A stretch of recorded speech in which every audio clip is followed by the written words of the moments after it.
chạy thì biết rồi đấy.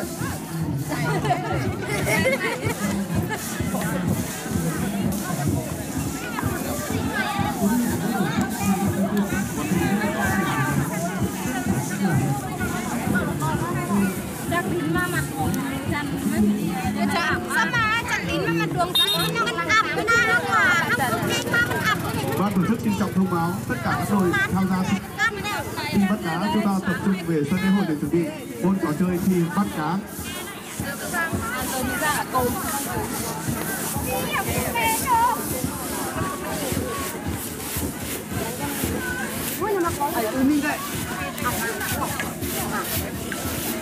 Ăn bầu về bọn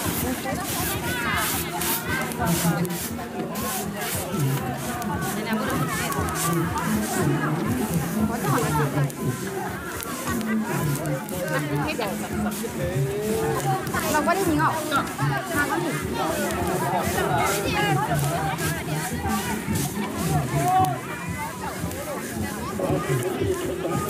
con nét có chừng nổi không? Con nét cái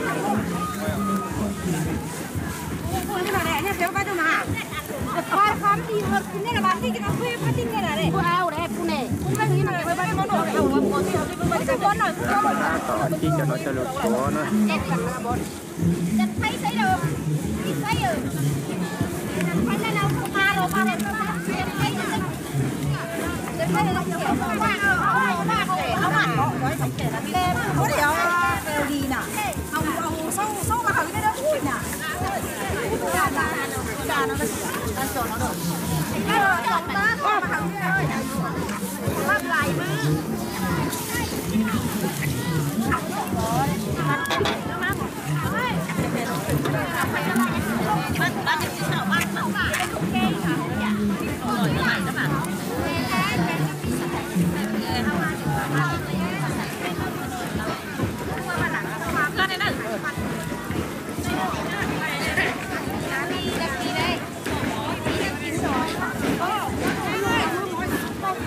Chọn lên một xoay làm chúa nó cây này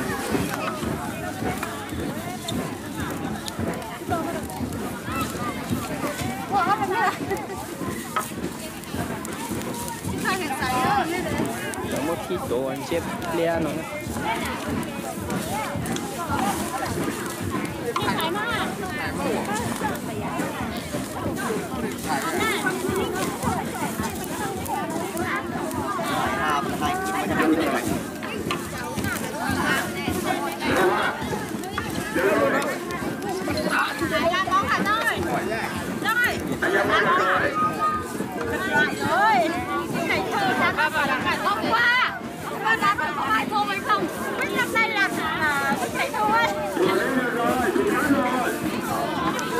cái gì cũng nổi thật. Cái thằng mà bằng cái bằng bằng mà là hậu thì hơn. Cầm nước à?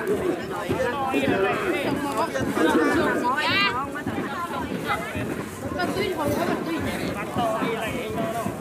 Bỏ đi hết này.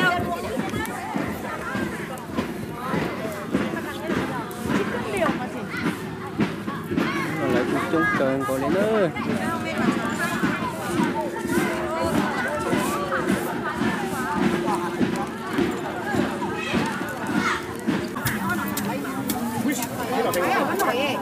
cái nồi sẽ nóng cái mà nó được nó phải tầm anh cái này mà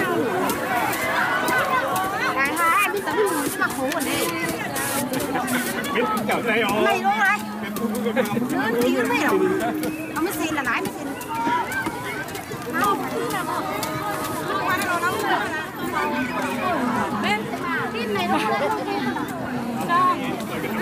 tay mình làm cái này nhiều rồi mà mình là người biết làm đấy lâu màu đâu đấy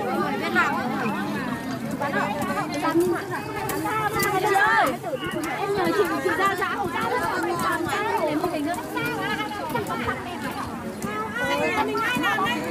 đây ạ lại cái tốt mình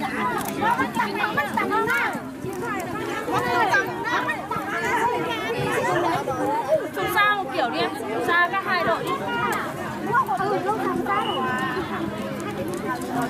Chị ơi, chị đứng ngang ngang sang cái đội này đi, đứng như đội này này. Chị kia kìa. Chị đang nhìn mình sang bên này đi. Trước này rồi, đến anh là đến em. Chị ơi, cho em cùng nhau kiểu.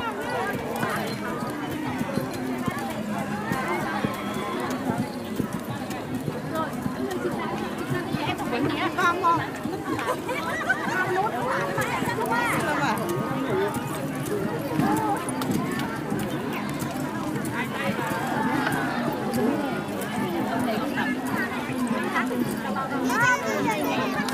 Anh ơi,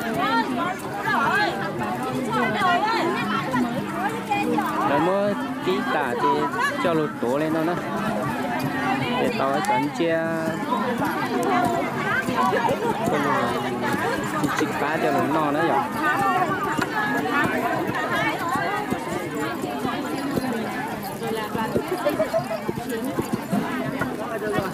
Anh ơi, anh dán mấy cái nữa đi.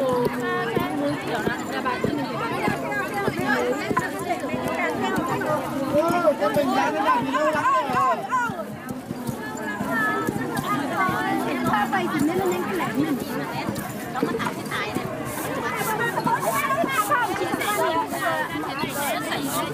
Chị